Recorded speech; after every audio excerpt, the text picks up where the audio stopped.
Alright guys, we are here morning after the Battle-Hardened, doing a little Fi deck tech today. Big thing on Twitter last night, talking about how Vegas Fab does it different. This is going to be our Fi deck tech, back kind of like when there was like stubby hammers, like you're trying to have Phoenix form and stuff like that. Not that traditional kind of combo list. We're talking about setting up big turns, Lava Burst, Salt the Wounds, and doing a 2-turn mask type of combo. We're going to see how this Fi deck is going to differ from a lot of the other Fi decks that you see. First thing off the bat, I'm only running Searing Emberblade. Kodachis suck. Don't play Kodachis at all. Don't try having anybody bait you into playing Kodachis. It's by far the worst build of Fi possible, even though it has seen minimal success. Not going to be able to win further into the season. Searing Emberblade, only weapon you should ever run. Just an absolute powerhouse is everything that you need to do in this deck. The 3 is relevant.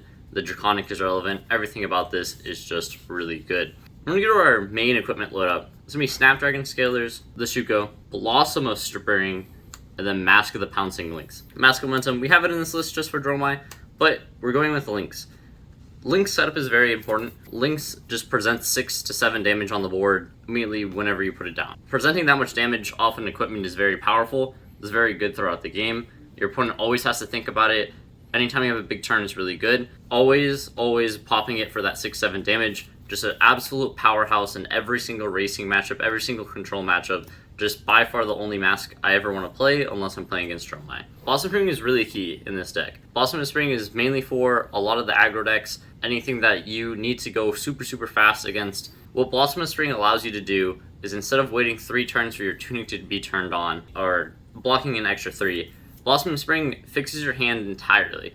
So, Blossom of Spring allows you to combo on turn 2. You go first, Arsenal Art of War after attacking, and then you draw up, you have a quad red hand. You can't play Art of War, right? Blossom of Spring fixes that. You're allowed to Art of War, you're allowed to have your 5-card hand, you're still allowed to keep going with that, because you just have a piece of equipment that gives you a resource, instantly fixes your hand a lot of time. Any quad red hand that has a 1 cost and 3 zeros immediately becomes the best hand that you can possible because of Blossom of Spring. This absolutely fixes everything part of the deck, allows you to cheat on blues, allows you to do everything. This is the key, one of the key cards in this deck. Shuko, by far the best thing you can see after the banning. Always will be playing Shuko in this list. And then Snapdragon Scaler is just the most consistent one. We play Snatch in this deck as well. Scalers will just allow you to do every single thing. You need it more than Tide Flippers, although we have it in this deck as well. This is the main equipment loadout with Searing Emberblade, what makes this deck actually tick. Then we got Furnace for those Guardian matchups. Really need to block 2 and then 1 in a lot of time with some sideboard cards.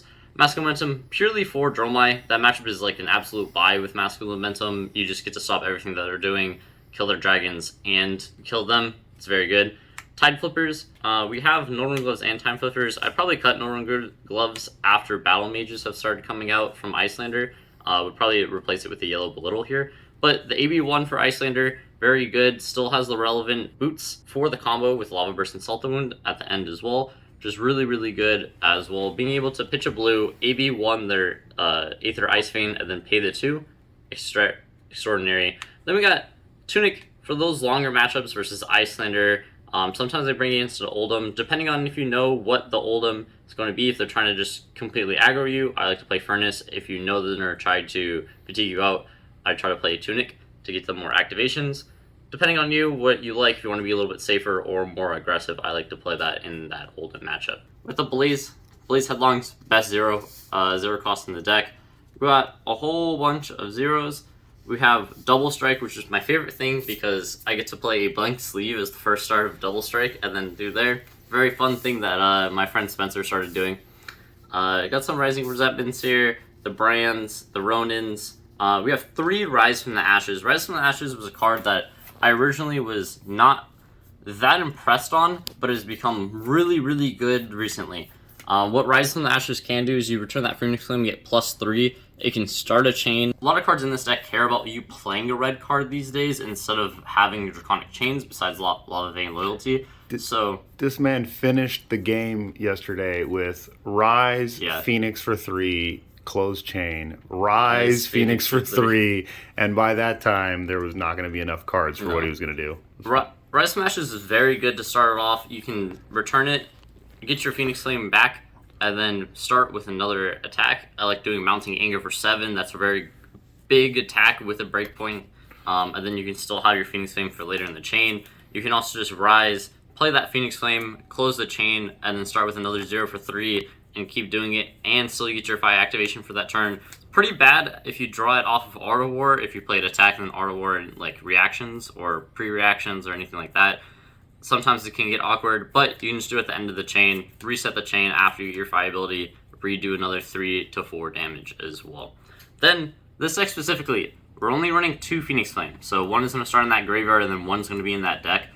The reason that we play 2 Phoenix Flames is you never really want to draw this card. Anytime you draw Phoenix Flame, it's like by far the worst card in your deck. But the really, really big key thing about Phoenix Flame is that Flamecall Awakening is such a powerhouse that you have to run more than one. We're also running a lot of Draconic attacks, so it's just kind of free to run multiple. We also have Rise from the Ashes. Running 2 is just that sweet spot of having the one in the graveyard that you get back every single turn, but also having one that you can search off of Flamecall Awakening, so those big, big turns with other 1 costs, the Art of Wars, everything like that. Key to this deck, running 2 Phoenix Flames. Alright, some of these 1 costs, we've got some of the generically good ones. Mounting Anger, 1 for 5, if it hits, very, very good. Something I want to run every single match. That Flamecall Awakening, very, very good. This is going to start more wide change, very, very good. Reason why I have to play another Phoenix Flame. Spreading Flame is not another reason why I have to run 2 Phoenix Flames as well, because if you draw these in together, very, very, very powerful. Then we've got 3 Belittles. Belittle, just an absolute powerhouse, allows you to win the Icelander matchup. Blossom of Spring into Belittle, get another 3 pitch, now your hand is perfect. Like, play Art of War in response. Belittle just does absolutely everything you need to do. Sometimes you need more than three resources. Sometimes you have that like quad 1 cost hand to get, and with a Belittle reveal Spreading Flames, now you can play every 1 cost plus your sword plus get everything back. And then Tirana, we also have 2 Soaring Strikes. I like Soaring Strike a lot because some of the 0 costs don't have go again, like the Lava Burst with Assaults. You can banish it from your hand, wait for the end of the chain, Lava Burst, pop your mask, get the other Lava Burst or Assault the Wound. Just amazing card that you can do with that Soaring Strike. A lot of people will only block this card for 3 for some reason, because all of your cards have natural go again, besides like very specific cards. And I had a Icelander today, yesterday, block it for 3, take the 1, I banished Lava Burst. I was able to Lava Burst from hand, Lava Burst from arsenal, pop my boots, pop my mask, Salt as well. I just like triple endgame finished him with a Art of War. That man died at 33. He was not happy. He was like, how does this have go again? I was like, you didn't block the Soaring Strike and I banished it. And he was like, oh my god, I let that through. That's one of the key components of this deck. These 1 costs are very good. I don't want to load up on too many, but these are the ones that you have to run here. We're running 3 Lava Burst, 3 Snatch, and I got the 3 Salt the Winds in that yellow slot. And then we'll just look at some Art of Wars here as well, and for those yellows. Only running 6 yellows here, but really want to talk about these finishers. This is the reason why this deck pops, is with that Salt the Wound, those Lava Bursts, and the Mask of the Pouncing Wing. Things you want to set up in this deck is I want to have one of these Salts, or Lava Bursts, or Art of Wars, or Belittles in my arsenal, draw another one, or get another one off of Mask. What this allows you to do is just having so much potential damage. The average turn for Fi is 14 damage. What you can do is now with Mask and these, you can go up all the way up to 30, especially with an Art of War or more. I did multiple 30 to 40 damage turns this tournament. Very, very impressive. Start with Lava Burst in Arsenal. Do your regular hand. Come in with a Salt from Arsenal, or the Lava Burst from Arsenal. Pop the boots on it. Pop the Mask somewhere in the chain. Get the second one. Just doing explosive amount of damage. Extra 6, extra 7 damage across the chain. Allows you to close out games a lot. Allows you to do everything. I do want to say that with the 2 Phoenix Flames, often you can get the Lava Burst or the first Salt with the Shuko bonus. So it's like 7 and 7 or 8 and 8 or whatever the hit tech is. Especially because Shuko, there's not a lot of cards that have 2 or less. But the cards that are going to be 2 or less is going to be these 6 finishers plus the Phoenix Flames. So being able to get that Shuko ability every single turn as well, they'll be like, oh, okay, so Lava Burst is only coming for 5 at the end of the chain and then comes in for 6. They're like, oh, it's Salt for 8 and then it comes in for 9. Explosive damage in there that they don't expect a lot of the time. But that's going to be the main power cards of this deck. Snatch is very good, obviously. Just a 0 for 4 when your deck of 0 for 3s, drawing a card at the end of the chain allows you just to play Snatch at the end of the chain if you don't have one of these other finishers, and then just either they want to block it because they don't want to draw an extra card and get an arsenal, or you just get an arsenal for free, especially in those aggro matchups. That on-hit effect is super, super powerful. Then, obviously, you got to highlight Art of War, one of the best cards in the game, just absolutely does everything. One of the key things that I figured out is that you may banish a card off this card. A lot of the times people want to respond, and you just get to like be like, yeah, I'm good. +1/+1 on your entire chain, especially when you're going 6 to 8 wide. Just so powerful. Just +1 for 7s, 1 for 8s are just... Yeah, I just want to highlight what Pete said. So you good. declare your modes, Yeah. and they can respond, but you do not have to, banish. So that's something you guys need to watch for. I said our opponent in round 4 played the Channel Bleak, and where you can't draw cards in response to Art of War, and I was just like, I'll choose not to. And he was just like, wait, you can do that? And I was just like, yeah. And then he like called a judge and everything, and the judge was like, yeah, it's crazy. Yep. May ability on Art of War because it doesn't resolve. Alright, then we're gonna look at some blues. I like the Loving Loyalties because they block for 3, but I don't like playing those like really bad 3 block cards that don't do anything, like the Soul Beat Strikes and stuff like that. Because every single time I Art of War, I want everything to have go again. That's why I have to play these. The brands, the Rising Presentment is really good off Shuko as well if you draw multiple blues in one time. Lava Vein Loyalty, obviously, it's just going to be that 3 block, super consistent. Then we got some little bit of spice here. Obviously, you have to play the one Minnowism for the belittle. So we're running 10, 12 blues. The 2 blue snatches. It's like kind of a late inclusion that I was talking about. I played these at Nationals. I played like 3 blue snatches at Nationals. Thought like a little bit of them, but I started thinking more and more about blue snatch and started just getting better and better. It's just another finisher at a blue slot, and at worst it just pitches for 3, and it ups the blue count. Because I added that extra Soaring Strike, the 1 cost from my deck, I just needed extra blues, and this was just going to be the best option possible. It's just another finisher, another on-hit effect that this deck really needs, instead of just raw damage. You can go so wide, and just ending the chain with a blue snatch, killed multiple dragons with blue snatch, being able to arsenal a card after, just doing so much damage, and having on-hit effects is just super powerful, especially in this format. 12 blues in this deck, plus a couple in the sideboard. And to finish this off, so we're just going to look at our sideboard here. We got 3 Sink Belows. Going to be for those Guardian matchups. I do like playing against Oldhim on these because I think Oldhim should aggro you, so being able to put that Furnace plus Sink Below combo is something that you really can do. Also, against OG Bravo, you have to run these Sink Belows. What you can do is hit the 2 off Furnace, Sink Below from hand or from our arsenal, block for 6 so you don't get crushed. This card just fixes your hand so well. That by far the best defensive reaction probably in the game at this point.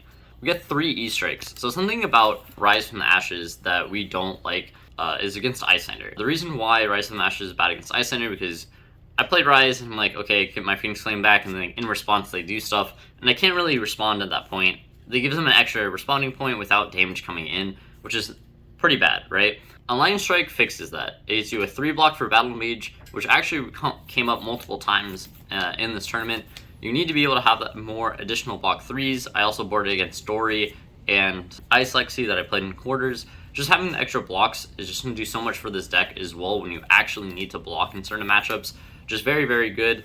Every mode of Align Strike is relevant in this deck, especially the Go Again. Just coming in a 2-card hand for 7 is really good, or just drawing an extra card, being able to arsenal at the end of the chain. Align Strike is very underrated in this type of a deck, even though we are playing more of a combo version instead of like a mid-range version. This is still very good. And then we got 3 energy potions. Every single time I see an energy potion in this game, I love it. Potions are one of my favorite concepts in this game. Being able to sacrifice a card early, basically, to have cards late game, damage stacking as it's being called before, or just like energy stacking, anything like that. Really like those concepts in this game. Energy Potion is exactly what that is going to be for this Fi deck. Not only versus Iyslander, you get the extra blues, but you get to put down that Energy Potion at the end of the chain, or they like to discard your hand a lot. You just play Energy Potion with 1 or 2 blues in hand so you're not getting disrupted, especially if the channel leak out. You just play Energy Potion. Then, when they come in with Assiduous Chill with a Fuse later in the game, especially Aether Ice Vein, they're just like, okay, here's 3 from Arsenal if it hits. Discard a card unless you pay 2. pop that E-Pot to not have to discard a card. They've already pitched a blue to play their arsenal, so they only have 3 cards in hand. And then that chain can just get so wide on them. Being able to leak that amount of damage versus them. E-Pot is just damage stacking, energy stacking, just so efficient. One of the best cards in that Ice Lander matchup as well. I usually board 1 in versus Ice Lexi and 1 in versus Oldhim. Same concept there. Just being able to get that extra resources that you need later into the game for those 1 cost, for those Art of War turns. Plays around Blizzard.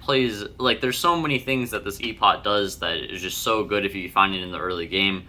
Multiple times I've played it on turn 0 and you're just like, damn, my hand's just so... your hands are just so much better every single time that you have an E-Pot on the board. It's just so relevant, so efficient, so good. Right. That's going to be our deck tech for this 5 combo list that took down Battle-Hardened Dallas. Got that gold foil here. It was a spicy one. See ya.